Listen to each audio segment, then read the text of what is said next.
স্বার্থপর মানুষেরা সবসময় স্বার্থের পিছনেই দৌড়ে, আর ওরা স্বার্থের জন্যই আপনার স্বার্থ ফুরিয়ে গেলে ওদেরকে আপনি আর খুঁজে পাবেন না। হোক সে আপন বা পর, যেই হোক না কেন। আমি মনে করি এই সমস্ত মানুষের থেকে অনেক দূরে থাকা ভালো। একা থাকেন, তারপরে ওই সমস্ত মানুষের কাছে কখনো থাকা প্রয়োজন নাই। আমার মনে করি আমার কোনো প্রয়োজন নাই, আমি একা থাকতে ভীষণ ভালোবাসি। হ্যালো এভরিওয়ান, আসসালামু আলাইকুম। সবাই কেমন আছেন? আশা করছি যে যেখান থেকে ভিডিওটি দেখছেন সবাই ভালো আছেন। আল্লাহর রহমতে আমরাও ভালো আছি। নতুন আরও একটি ভিডিও নিয়ে আসলাম আপনাদের সামনে। আশা করছি আজকের ভিডিওটি আপনাদের ভালো লাগবে। ভিডিও করার কোনো ইচ্ছে বা রুচি কোনোটাই ছিল না আজকে, যেহেতু রাতে অনেক জ্বর এবং 2-3 দিন ধরেই আমার ঠান্ডা লেগে গেছে। শরীরটা অনেক খারাপ লাগছে, ঘুমিয়েছিলাম। এদিকে মেয়ে চা এনে দিল। অনেকক্ষণ শুয়ে থাকার পরে ভাবলাম মেয়ে তো সকালে কোনো কিছু খায়নি, ওকে একটু কিছু বানিয়ে দিই। পরে উঠে ফ্রিজ থেকে সমোসা আর রোলটা ভেজে দিলাম। আসলে কোনো কিছু বানাতে একটুও শরীরে শক্তি পাচ্ছিলাম না, কিন্তু কি করব, স্বার্থপর পৃথিবীতে তো আমাকে করার মতো কেউ নাই পাশে।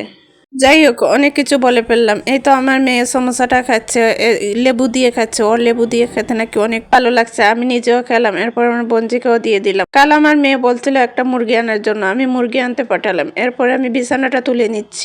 ঠান্ডা লাগার জন্য ঠিকমতো কথাও বলতে পারছি না, অনেক সময় আটকে যায়। সবাই একটু সুন্দর আমার দৃষ্টিতে দেখবেন। আমার বিছানাটা তোলা হয়ে গেল। আমি বিছানাটা জেরে আমি মুরগিটা যে বলেছিলাম মুরগিটা নিয়ে এসেছে, এই মুরগিটা কেটে নেব। আমি লেয়ারে মুরগি নিয়ে আসলাম। লেয়ারের মুরগিটা আজকে একটু নরম ছিল, দেখেন কতগুলো ডিম হয়েছে। এই ডিমগুলো আমার মেয়ে ভীষণ পছন্দ করে। আর অনেকে বলে এই যে একটা ইস বের হয়েছে মুরগির ভিতর থেকে, এটা নাকি মুরগি মানুষে খায়, আমাদের মতো মানুষ এটা খেতে পারে না। পরে আমার মুরগিটা কাটা হয়ে গেছে, আমি এই তো ভালো করে মুরগিটা ধুয়ে নেব। আর ডিমটা দেখেন কতগুলো ডিম হয়েছে, আরও অনেকগুলো ডিম আমার কাছে আছে।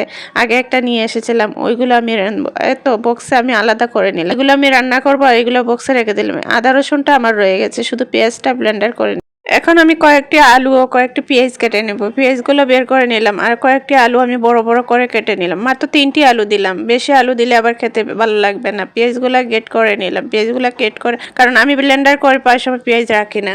আমার কাছে মনে হয় ব্লেন্ডার করা পেঁয়াজ ফ্রিজে বেশি দিন রাখলে তরকারিটা তেমন একটা ভালো লাগে না। যাই হোক, তো আমি পেঁয়াজটা রেখে আমি কাপড়গুলো ধুতে আসলাম। এদিকে আমার মেয়ের কাপড়টা আমি ভিজিয়ে রাখবো, আর প্যান্টটা আর গেঞ্জিটা আগে ধুয়ে নিব। প্যান্টটা আর গেঞ্জিটা ধুয়ে এখন আমি স্কুল ড্রেসটা ভিজিয়ে রাখছি।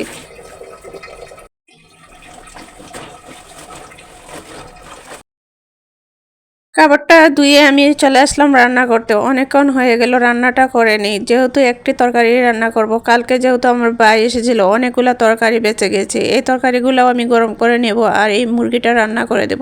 আজ অবশ্য তরকারি আমি রান্না করতাম না, যেহেতু কালকে তরকারিগুলো বেঁচে গিয়েছিল, ওইগুলো দিয়ে হয়ে যেত। কিন্তু এই যে মেয়ে বলেছে, আসলে স্বার্থের পৃথিবীতে কেউ থাকুক আর না থাকুক, মা সবসময় ছেলে মেয়েদের পাশে থাকে। আর এই স্বার্থপর পৃথিবীতে স্বার্থের মানুষের কাছে না যাওয়াই ভালো। আর ভিডিওটি সবার কেমন লাগলো অবশ্যই কমেন্ট করে জানাবে।